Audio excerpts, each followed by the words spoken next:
One of the most impressive sights of one of the most exciting cities in the world. Rising out of the East River, the famous New York skyline, its buildings housing the headquarters of dozens of prestigious international concerns.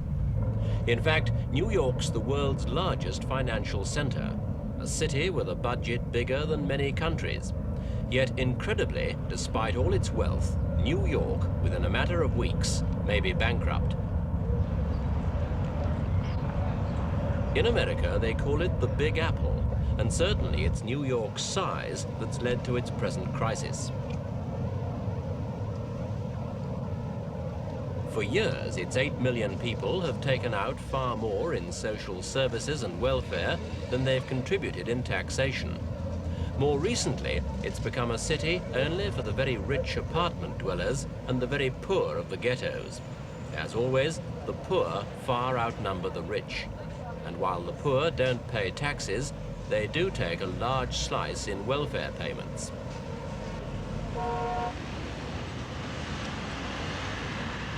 The gap between income and expenditure is enormous, virtually impossible for the city to bridge.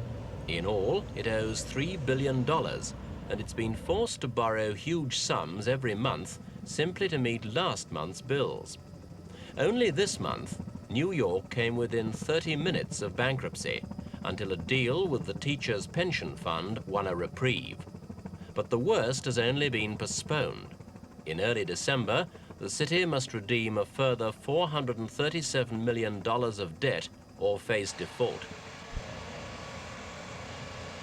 With 250,000 civil servants to pay, millions of pension bills to meet, and free university education to run, it's as well this machine can print checks at a rate of 1,000 a minute.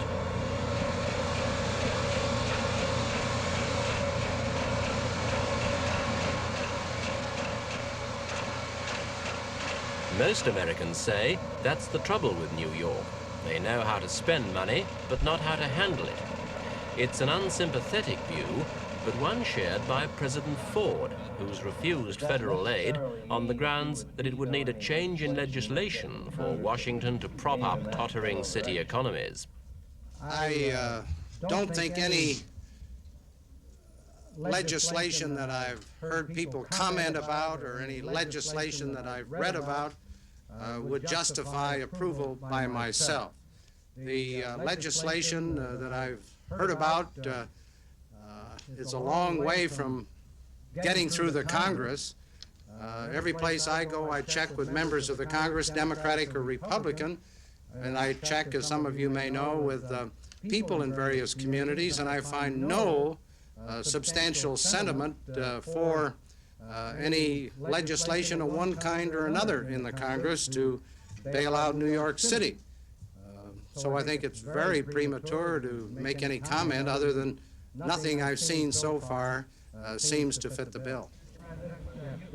A series of municipal bonds has been issued to try to raise cash. There's little confidence in them, though they're being pushed hard by the Municipal Assistance Corporation, or Big Mac as it's been dubbed. Wall Street, the big banks, traditional backers of New York, have cried enough. They've stopped lending to the city, a foretaste of the financial repercussions likely if New York's economy can't be revived. For an independent assessment of the city's problems, we talked to a British financier working in New York. Well, the basic problem is that New York has been spending more than it has been receiving by way of taxation for some years, and has been borrowing to cover the shortfall. The problem now is that people will no longer lend to the city to cover this shortfall because they really don't think they will be repaid. What happens then on this magic date in December the 10th when everybody talks about default? What actually is default? Well, at the present time, the Municipal Assistance Corporation, which is a body that has been set up to assist the city, is going to make available $2.3 billion in funds to help the city repay its loans. However, by December the 10th or just earlier, that amount of money will have been used up. At that point, when any loan repayments become due, if no other help is forthcoming, the city will simply have to say that it is unable to meet the payments of principal and interest when they fall due, and that will be the default. Just to put this in layman. New York's money troubles have had dramatic social consequences. These were the streets in 1971 when the mayor of the day, John Lindsay, cut his budget to try to help keep the city solvent. Garbage men went on strike and litter piled up. Cuts in public spending 4 years ago badly hit the ghetto residents, people like those of Brownsville. Despite welfare payments higher than any other cities, some of New York's slum dwellers already live below the official starvation level, and for them, the future looks bleak as further cuts are announced to tighten New York's belt.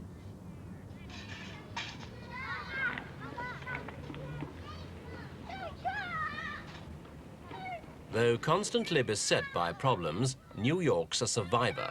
In '71, it withstood strikes by angry teachers, transport workers and policemen, and rioting that left some of the slums ablaze. Once more, the patterns returned. More cuts are being made, and there are more bitter strikers. Only the scale of the crisis has changed, and the man dealing with it. Now the mayor is Abraham Beam, pint-sized but deceptively tough. Though Mayor Beam's counting on President Ford to finally relent, he's busy taking action himself. He's already sacked 31,000 municipal workers, including 2,500 teachers. And there's more to come. At least 8,000 others are to lose their jobs, while those who stay face a pay freeze until 1978.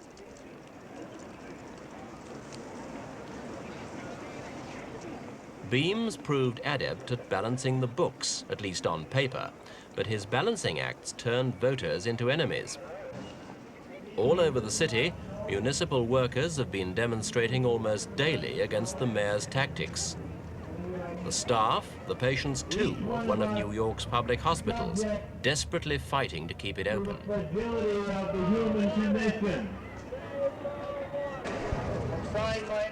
The mayor says he's annoyed at having to cut down on social services, but his critics, especially in Washington, say he's tried to do too much for New Yorkers.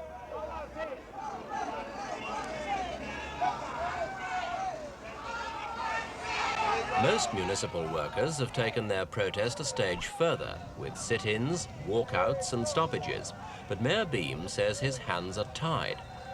Militant hospital workers and others claim the cuts should be made among the pen pushers rather than in essential services. And when these teachers went on strike, they succeeded in getting some of their redundant colleagues reinstated.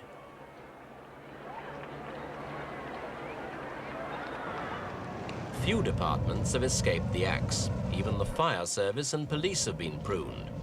But Mayor Beam can't take all the blame or credit for the emergency operation. Since September, most of the power in New York's been wielded by a financial board, set up as an attempt to restore confidence in the city's economy.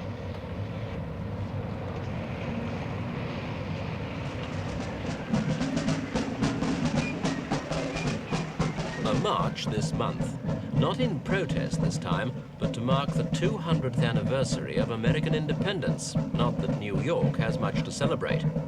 For if it does go bankrupt, the creditworthiness of dozens of other American cities may be jeopardized, giving New York a less than enviable paragraph in American history books of the future.